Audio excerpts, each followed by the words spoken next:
Между иммунной системой человека и паразитами происходит постоянная борьба. Они пытаются попасть внутрь, несмотря на сложные механизмы уничтожения незваных гостей. И иногда у них это получается. Привет! Сегодня мы поговорим о двух паразитах – бычьем цепне и аскариде. Вернее, о том, что происходит, когда эти незваные гости попадают к нам в организм. Сразу предупреждаю, выпуск будет жестким, поэтому заваривай чай, наваливай бутербродов, не забудь поставить лайк и подписаться. Давай отправимся в путешествие внутрь тела человека и посмотрим, как происходит развитие паразитов и сможем ли мы дать им достойный отпор. Не колупай, раньку черви заведутся.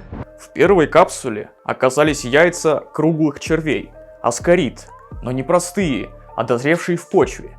Дело в том, что свежевыделенные яйца аскарид не способны заразить нового хозяина. Чтобы стать опасным и инвазивным, яйцо должно пройти процесс сложной эмбрионации, развития личинки внутри оболочки.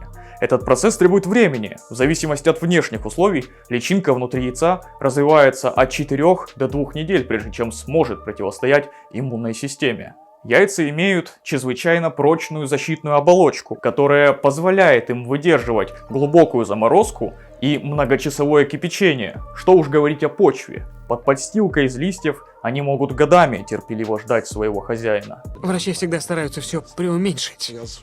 Он сказал, это впечатляет. Я не просто так упомянул о защитной оболочке. В нашем случае капсула защитит и доставит все яйца прямиком в кишечник. Но при естественном заражении попавшие в пищеварительную систему паразиты должны будут выдержать первое испытание – всеразрушающую силу соляной кислоты желудка. Это не так просто, как кажется. Вот что произойдет с алюминиевой вилкой, если ее бросить в раствор кислоты. Понятно, что аскариды не вилки, а кислота в желудке не концентрированная. Но поверьте, ее вполне хватит, чтобы переварить большую часть патогенных паразитов, что пытаются проникнуть вместе с пищей. Как раз для обхода этой защиты, для выживания в экстремальной среде желудка, у аскарид появилось ответное эволюционное оружие. Целых 5 оболочек, выдерживающих до 2 часов в растворе кислоты. Этого вполне достаточно, чтобы несколько яиц успело проскочить дальше, не потеряв содержимое.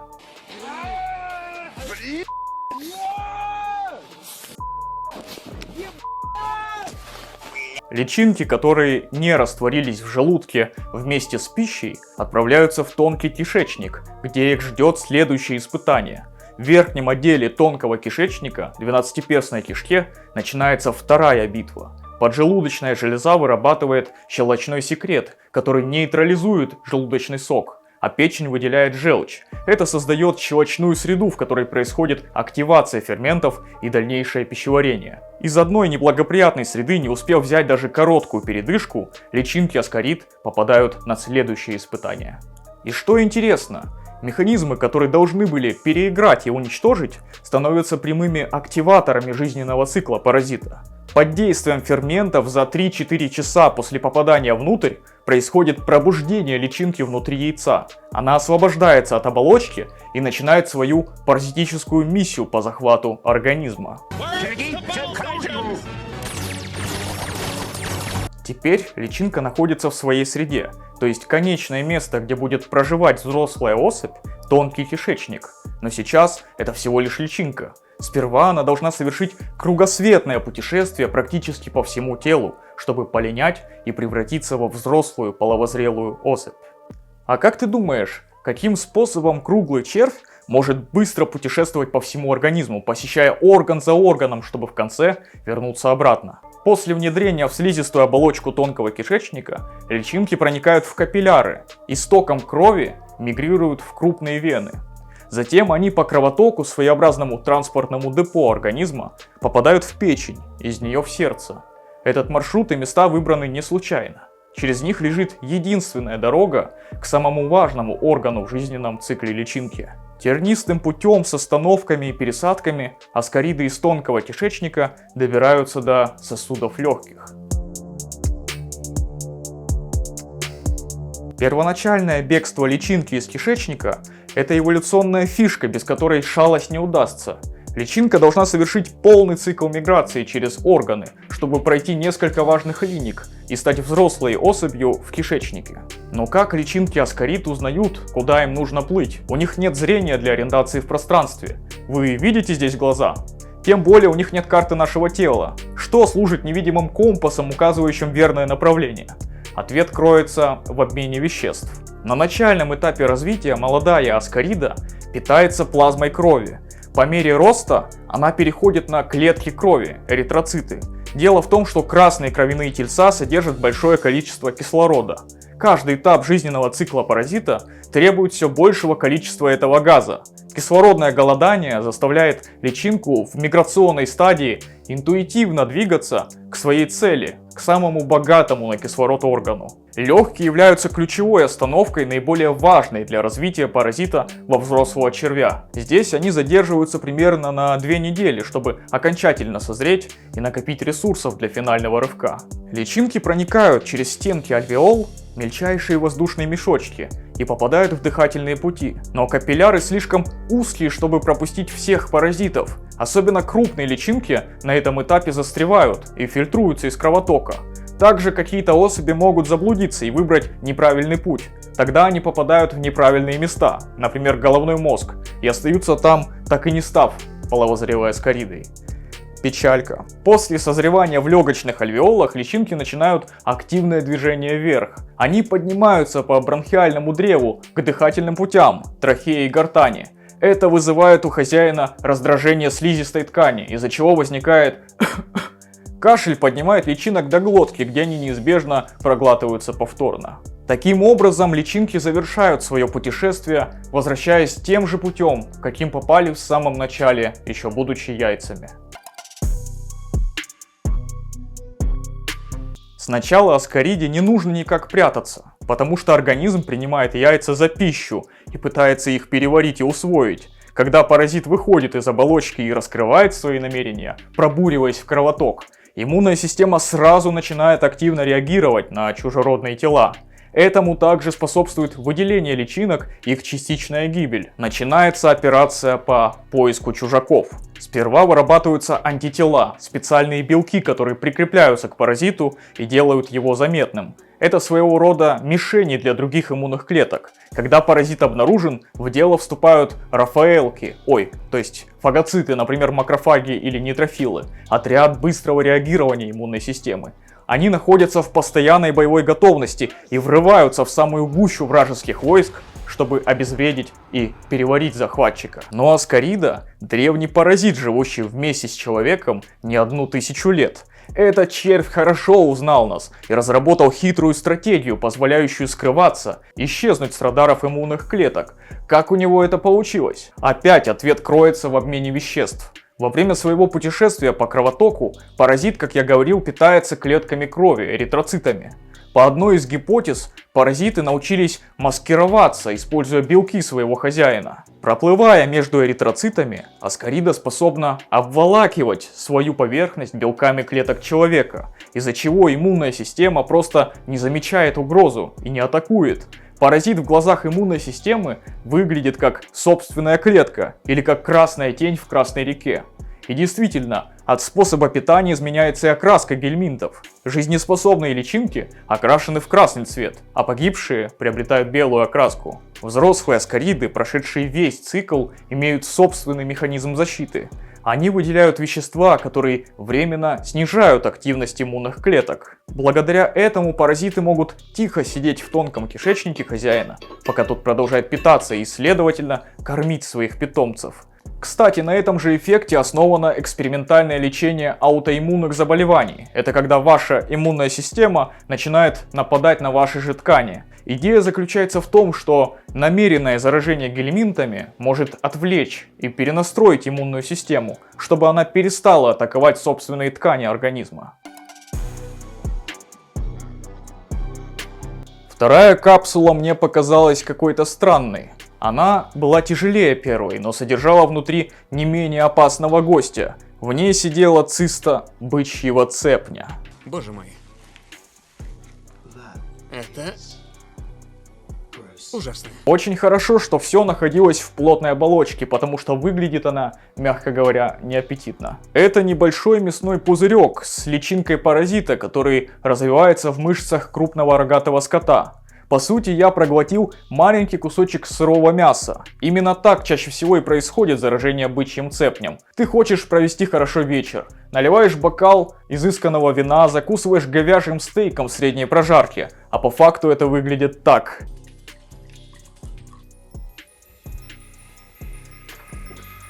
После проглатывания циста попадает в желудок, где соляная кислота пытается растворить тонкую оболочку личинки. Но как и в случае со скоридами, агрессивная среда желудка, а после и тонкого кишечника, не только не останавливает бычьего цепня, но является биологическим сигналом для перехода в следующую стадию. В тонком кишечнике начинается интересный процесс – выворачивание спрятанной внутрь личиночной головки. Находясь в оболочке, головной конец был втянут внутрь, но после активации он высвобождается и паразит приступает к поиску постоянного места жительства. На головке, на самой узкой части червя, которая в диаметре не превышает 2 мм, есть 4 мощные присоски. Ими он надежно крепится к слизистой оболочке тонкого кишечника. Как видите, это излюбленное место многих паразитов, и не просто так. Именно здесь бычий цепень окружен полупереваренной пищей, поэтому ему не надо париться по поводу собственной пищеварительной системы. У него просто нет таких органов. Питательные вещества уже переварены ферментами человека и плавают вокруг. Плоскому червю остается просто вцепиться посильнее и всасывать питательный бульон всей поверхностью тела. На что только не пойдут паразиты, чтобы пробраться внутрь жертвы. Успешное прикрепление является критическим моментом, поскольку именно головка является центром роста и выживания червя. Если головной конец по какой-нибудь глупой причине не удержится и соскользнет, паразит погибнет и будет выведен из организма. После прикрепления начинается фаза стробиляции, непрерывного роста. Сразу за головным концом образуется новый сегмент. Каждый следующий сегмент толкает предыдущий, удлиняя тело червя, которое приобретает форму сегментированной ленты. Это происходит удивительно быстро. Развитие от личинки до 4-метрового половозрелого червя занимает всего около 3 месяцев. За одни сутки его тело может удлиниться на 8-10 сантиметров, а взрослые особи – настоящие рекордсмены среди кишечных паразитов. Его обычная длина колеблется в диапазоне от 4 до 12 метров, но существуют документально подтвержденные случаи, когда червь достигал поразительных размеров – до 25 метров длины. Это делает его одним из самых длинных существ, способных обитать внутри человеческого тела. Несмотря на свои гигантские размеры, червь остается незаметным для хозяина. Кушайте кашу, она с червями. Интересный факт, что в теле человека может обитать только один экземпляр бычьего цепня. Солитер из французского переводится как «одинокий, уединенный», умеют подавлять развитие других червей, и те просто проходят сквозь пищеварительную систему, так и не развившись. Кроме того, цепень – это долгосрочный жилец. В благоприятных условиях тонкого кишечника взрослый червь может жить и расти на протяжении 20 лет. Длительное паразитирование стало одной из причин тихого сосуществования и отсутствия явных признаков присутствия червя, по крайней мере у человека. Основное назначение длинной ленты, состоящей из 1000 сегментов, воспроизводство. Бычий цепень является гермафродитом, то есть каждый зрелый сегмент его тела имеет полный комплект как мужских, так и женских репродуктивных органов. Сегменты, находящиеся ближе к голове, являются незрелыми, и по мере продвижения назад они оплодотворяются. Самые крайние сегменты тела представляют собой живой мешок, набитый яйцами. Зрелые сегменты периодически отрываются и вместе с содержимым кишечника выделяются наружу. В них содержится 1000 яиц гельминтов. Если почувствуешь позыв опорожнить кишечник, желание пойти в туалет, терпи, хорошо? Он выйдет сам. Наружу выйдет чистый сегмент. Сегмент червя выйдет из моего зада, мило. Все именно так, как ты себе представил. Живой кусочек отрывается от червя и стремится отползти как можно дальше, чтобы рассыпать как можно больше яиц вокруг себя. Все это делается для того, чтобы яйца попали на траву, а после в кишечник промежуточного хозяина – корову. Ну, собственно, поэтому цепня называют бычьей. Жизненный цикл цепня двуступенчатый, требующий смены хозяев. В то время как человек является основным хозяином, то есть домом для взрослой особи, крупный рогатый скот выступает в роли промежуточного хозяина, в чьих тканях развивается личиночная стадия паразита. Человеку в этом плане, можно сказать, повезло. Корова мирно пасется на лугу и проглатывает яйца вместе с сочной травой. В ее кишечнике происходит вылупление личинок, и они проникают в кровоток. Далее мигрируют и закрепляются в скелетных мышцах и сердце. В местах прикрепления образуются цисты. Зрелище не из приятных. Помимо мышц, личинки проникают в мозг или другие случайные органы, вызывая серьезные поражения тканей. А дальше ты решаешь расслабиться после работы с бокалом вина и куском стейка средней прожарки. И цикл повторяется. За долгое время совместной жизни человек и его паразиты сильно изменились. Сперва эти отношения были похожи на войну, где паразиты, несмотря на серьезный ущерб, пытались захватить тело человека и отнять все ресурсы, даже путем агрессивной борьбы и самоуничтожения. В ответ на это иммунная система разработала жесткие меры защиты и обнаружения незваных гостей. Это противостояние не прекращается до сих пор, но иногда война может брать перерыв и даже перерастать в сотрудничество. Подумайте только, на теле человека и внутри него обитает больше организмов, чем клеток его собственного тела. Многие из них когда-то давно были паразитами, но стали сотрудничать для достижения совместной выгоды, совершив эволюционный прорыв.